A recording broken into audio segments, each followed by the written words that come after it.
Hello students, welcome back to organised knowledge channel. आज की इस वीडियो में बच्चों हम डिस्कस करेंगे वर्कशीट नंबर 21 फॉर क्लास 8 विज्ञान की। बच्चों ये वर्कशीट है जो शिक्षा निदेशालय की ओर से आपके लिए 11 दिसंबर 2020 के लिए शेड्यूल की गई है।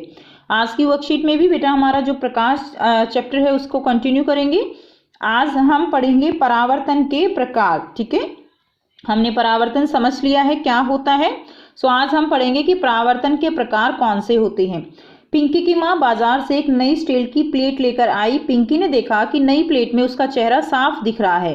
वह तुरंत रसोई में गई और पुरानी थाली में चेहरा देखने लगी। नई प्लेट में तो चेहरा स्पष्ट रूप से दिखाई दे रहा था, लेकिन पुरानी प्लेट में यह धुंधला था। अगले दिन स्कूल में उसने अपने शिक्षक से पूछा कि उसका चेहरा पुरानी प्लेट में धुंधला क्यों दिखाई दे रहा था। और तो शिक्षक ने कहा, चलो इसे विभिन्न सतहों के साथ करके देखते हैं। विभिन्न सतहों में परावर्तन को देखिए।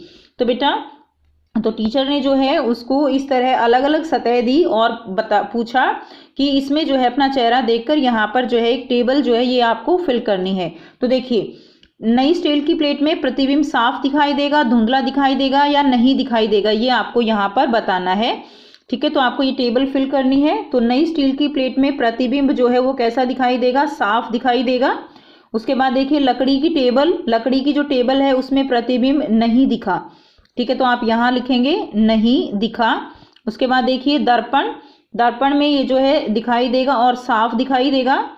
पानी से भरी बाल्टी, तो बेटा पानी से भरी बाल्टी में पानी अगर साफ है तो ये जो हमारा प्रतिबिंब है वो साफ दिखाई देगा, नहीं तो धुंधला दिखाई देगा। अगर पानी साफ नहीं है तो धुंधला दिखाई देगा। उसके बाद देखिए दीवार में प्रतिबिंब नहीं दिखाई देगा, तो आप लिख देंगे नहीं दिखा। दीवार में नहीं दिखता ना प्रतिबिंब, तो नहीं दिखा। चिकनी टाइल्स में प्रतिबिंब हमें धुंधला दिखाई देगा, तो आप यहाँ पर लिख देंगे धुंधला। ठीक है, उसके बाद देखिए ये जो तालिका है ये आप अपनी कॉपी में बना लीजिए। नेक्स्ट देखिए बेटा, अब हम करेंगे विभिन्न प्रकार के परावर्तन। सो आइए परावर्तन के बारे में जानने के लिए हमने ये क्या की है बेटा, ये गतिविधि की है। ऊपर दी गई तालिका में सतहों में अपनी छवि का निरीक्षण कर तालिका को पूरा हमने कर लिया। अब हम पढ़ेंगे परावर्तन दो प्रकार के होते हैं। पहला है नियमित परावर्तन। नियमित परावर्तन क्या होता है? जब सभी समांतर किरणें किसी चिकनी सतह से परावर्तित होने के पश्चात समांतर होती हैं तो ऐसे परावर्तन को नियमित परावर्तन कहते हैं। तो बेटा नियमित परावर्तन क्या हुआ कि जब सभी समांतर किरणें वो किसी चिकनी सतह से टकराकर फिर से क्या हो जाती हैं, परावर्तित होने के पश्चात दोबारा से वो समांतर हो जाती हैं, तो ऐसे परावर्तन को नियमित परावर्तन कहते हैं। जैसे दर्पण में होता है। ठीक है, तो कोई भी चिकनी सतह होगी उसमें किरणें आएंगी, टकराएंगी और बिल्कुल उसी जो कोण है उसके ऊपर क्या हो जाएंगी, परावर्तित हो जाएंगी। तो ये क्या है, ये नियमित परावर्तन कहलाता है। नई प्लेट है, दर्पण है, उनमें क्या होता है, नियमित परावर्तन होता है, जिससे चेहरा जो है वो हमें स्पष्ट दिखाई पड़ता है।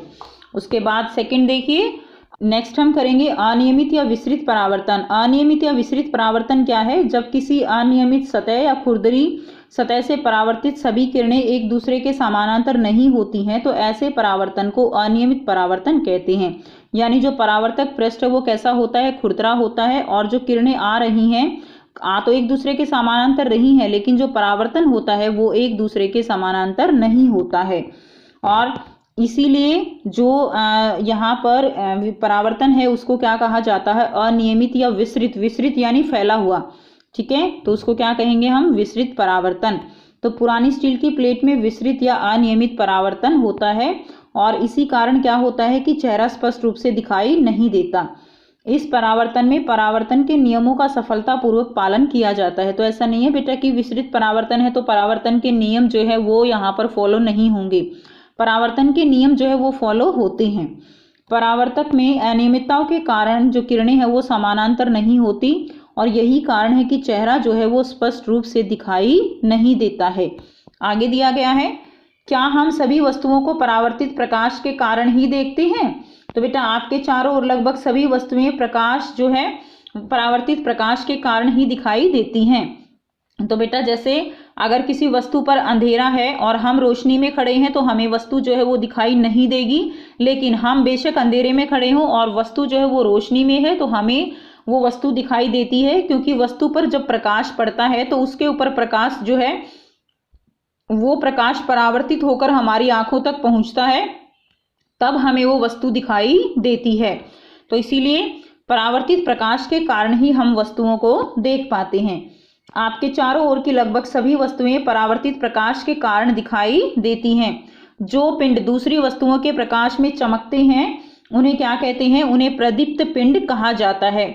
दूसरी वस्तुओं के प्रकाश में, यानी उनका बेटा अपना प्रकाश नहीं होता, ठीक है। दूसरे जो वस्तुएं होती हैं वो दूसरे के प्रकाश के कारण जो चमकती हैं जो है उनको क्या कहते हैं? उनको हम प्रदीप्त पिंड कहते हैं। और स्वयं का प्रकाश उत्सर्जित करने वाले पिंडों को दीप्त पिंड कहा जाता है। जब इनका प्रकाश हमारी नेत्रों पर पड़ता है तब हम इन्हें देख पाते हैं। जैसे सूर्य का अपना प्रकाश है, मोमबत्ती की ज्वाला का अपना है, विद्युत लैंप का अपना प्रकाश है। तो जिसका अपना प्रकाश है वो दीप्त पिंड कहलाते हैं, जिनका अपना प्रकाश नहीं है वो प्रदीप्त पिंड कहलाते हैं, ठीक है। तो ये बच्चों आज की बहुत ही आसान सी वर्कशीट थी। अब हम इसको जो क्वेश्चन आंसर है उनको करेंगे। तो पहला प्रश्न क्या है? विसरित परावर्तन किसे कहते हैं? तो देखिए, विसरित परावर्तन किसे कहते हैं? विसरित परावर्तन यानी अनियमित परावर्तन। तो आपको परिभाषा लिखनी है। जब किसी अनियमित सतह खुरदरी से परावर्तित सभी समानांतर किरणें एक दूसरे के समानांतर नहीं होती हैं तो ऐसे परावर्तन को अनियमित परावर्तन कहते हैं। तो यहाँ से यहाँ तक आप जो है इसका क्वेश्चन 1 का उत्तर लिख देंगे। उदाहरण लिखेंगे। उदाहरण अगर आप लिखना चाहें तो लिख सकते हैं पुरानी स्टील की प्लेट। नेक्स्ट क्वेश्चन है प्रश्न 2, पुरानी स्टील की प्लेट में अपना चेहरा देखने पर हमारा प्रतिबिंब स्पष्ट क्यों नहीं दिखाई देता? तो बेटा पुरानी स्टील की प्लेट में हमारा चेहरा जो है, हमारा प्रतिबिंब स्पष्ट क्यों नहीं दिखाई देता? इसका आंसर यहाँ से लिख देंगे। पुरानी स्टील की प्लेट में विसरित या अनियमित परावर्तन होता है, इसलिए चेहरा जो है वो स्पष्ट रूप से दिखाई नहीं देता। तो यहाँ से लिख के बेशक यहाँ से भी लिख दीजिएगा, यही कारण है कि चेहरा स्पष्ट रूप से दिखाई नहीं देता। तो ये आपका प्रश्न 2 का उत्तर हो जाएगा। प्रश्न 3 क्या है? विसरित और नियमित परावर्तन के बीच अंतर स्पष्ट करना है। तो बेटा अंतर स्पष्ट करना बहुत आसान है। देखिए, पहला अंतर क्या होगा? परिभाषा होगी। इसलिए मैंने कहा आपको कि आप थोड़ा सा इसको जो है ध्यान से समझिएगा। तो अंतर स्पष्ट करना है तो पहला जो है आप क्या करेंगे, एक टेबल बना लेंगे। इस तरफ लिखेंगे नियमित परावर्तन, ठीक है, इस तरफ लिखेंगे विसरित। ऐसे तालिका एक बना लेंगे। पहले नंबर पे परिभाषा, ठीक है, परिभाषा लिखेंगे। दूसरे पे उसका उदाहरण लिखेंगे और तीसरे नंबर पे चित्र बनाएंगे, ठीक है। अब हम इसका आंसर करते हैं। तो देखिए, पहले नंबर पे क्या है, हम करेंगे सबसे पहले उसकी परिभाषा। तो ये जो है यहाँ से जब सभी समांतर किरणें चिकनी सतह से परावर्तित होने के पश्चात समांतर होती हैं तो ऐसे परावर्तन को नियमित परावर्तन कहते हैं। ये इसकी परिभाषा हो गई। यहाँ तक अनियमित की परिभाषा हो गई। दूसरा उदाहरण लिखेंगे नई स्टील की प्लेट, ठीक है, और इसमें लिखेंगे पुरानी स्टील की प्लेट। और तीसरे नंबर में ये वाला चित्र जो है वो बना देंगे।